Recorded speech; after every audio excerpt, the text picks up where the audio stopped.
Imagine discovering that the CIA secretly experimented with drugs and behavior modification on human beings, and that some of the people involved didn't even know they were part of an experiment. This isn't a fictional conspiracy theory. The program was real. It was called MK-Ultra, one of the most controversial secret programs ever conducted by the Central Intelligence Agency. And the story gets even stranger when you discover how much of the evidence was deliberately destroyed, and how some of the surviving records were found almost by accident decades later. MK-Ultra officially began in 1953 during the height of the Cold War. American intelligence officials were deeply concerned that the Soviet Union, China, and other governments might have developed techniques for manipulating prisoners, extracting information, or controlling human behavior. The CIA wanted to know whether those techniques were possible, and, more importantly, whether the United States could develop them first. So the agency created MK-Ultra as an umbrella program for research into behavioral modification. Drugs were a major part of that research, but MK-Ultra wasn't simply an LSD program. The surviving records show that researchers investigated a broad range of subjects, including hypnosis, drugs, psychological techniques, and other methods intended to influence or modify human behavior. And this is where the story moves from strange to deeply disturbing. Some of the people being studied were willing participants. Others were not. The CIA conducted experiments in which people were given mind-altering substances without being told what they were receiving. One of the drugs that attracted enormous attention was LSD. At the time, scientists were still trying to understand what LSD could do to the human mind.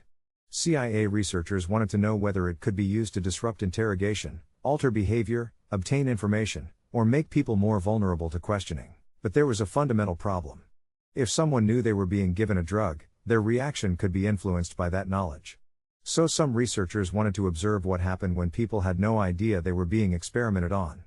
That led to some of the most notorious operations connected to MK-Ultra. CIA personnel established safe houses in cities including New York and San Francisco. In some experiments, unsuspecting people were exposed to drugs and observed without their knowledge. One operation, later associated with the name Operation Midnight Climax, involved CIA-linked safe houses where unwitting people were given drugs, including LSD, in social situations. The idea was essentially to observe human behavior under controlled, or supposedly controlled, conditions, but the people being observed had never agreed to participate.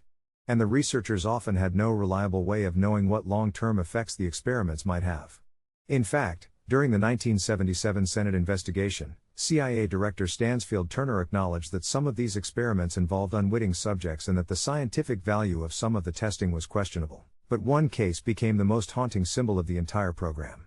His name was Dr. Frank Olson. Olson was a civilian Army scientist who worked at Fort Detrick, Maryland. In November 1953, he attended a meeting involving CIA and Army personnel. During that meeting, without his knowledge, LSD was placed in his drink. According to the records later presented to Congress, Olson was given approximately 70 micrograms of LSD without his consent. Within days, his behavior reportedly changed dramatically. He became distressed and sought psychiatric assistance in New York. Then, on November 27, 1953, Olson fell to his death from a 10th-story hotel window. The CIA later acknowledged that his death followed the secret administration of LSD. But exactly what happened during Olson's final hours has remained a source of controversy for decades. The surviving records establish that he was secretly given LSD and that he subsequently died after falling from the hotel. They do not establish every detail of how he ended up going through that window. And that uncertainty became one of the darkest mysteries surrounding MK-Ultra. But Frank Olson wasn't the only person connected to the program. By the time Congress investigated MK-Ultra in 1977, newly discovered records revealed a program much larger than investigators had previously understood. The records identified 149 subprojects and approximately 80 institutions associated with the research. Those institutions included universities, hospitals, research organizations, pharmaceutical companies, and even prisons. The surviving documents also identified 185 non-government researchers and assistants. And there was another layer to the secrecy. The CIA didn't always want researchers to know where the money was really coming from. The agency used intermediary organizations and funding arrangements that could conceal CIA involvement. That meant a researcher could potentially receive funding for a project without knowing that the money ultimately originated with American intelligence.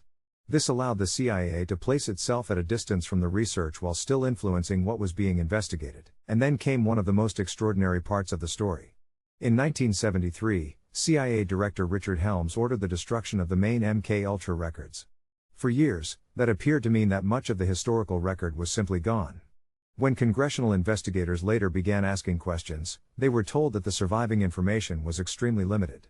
The story might have ended there. Except it didn't. In response to a Freedom of Information Act request, a CIA employee searching agency records discovered something unexpected in 1977. 7 boxes of MK-Ultra related documents had survived. The discovery changed what investigators knew about the program. The newly found records revealed that MK-Ultra had been considerably broader than previously understood, exposing details about dozens of additional research projects and institutions. Think about that for a moment. The official record had already been investigated. The principal records had been ordered destroyed. And yet, years later, boxes of documents were still sitting inside the CIA's record system. Those documents eventually became part of a Senate investigation. On August 3, 1977, CIA Director Stansfield Turner appeared before a joint Senate hearing examining MK-Ultra. The hearing wasn't investigating a rumor. It wasn't investigating an internet theory. It was investigating a documented CIA program involving human experimentation. Senators questioned CIA officials about the use of LSD, unwitting subjects, secret funding arrangements, research institutions, and the destruction of records. The testimony made clear just how difficult it was to determine the full scope of the program because so many of the original records were gone, and that's perhaps the most important thing to understand about MK-Ultra. The surviving documents don't tell us everything. In some cases, they show that money was spent and a project existed, but they don't necessarily reveal exactly what happened during every experiment or what the final results were. That means there are legitimate unanswered questions, but those unanswered questions shouldn't automatically be filled with speculation. MK-Ultra is already disturbing enough based on what has been proven. The CIA really did conduct research into behavioral modification.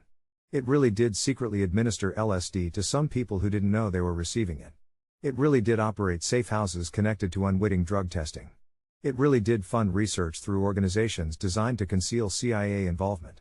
And it really did destroy a substantial portion of its records. These are not conspiracy theories. They are part of the historical record.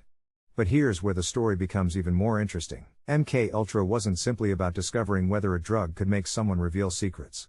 It was part of a much larger Cold War obsession with the possibility of controlling human behavior. Could a person's memories be altered? Could their behavior be manipulated? Could drugs make someone more suggestible?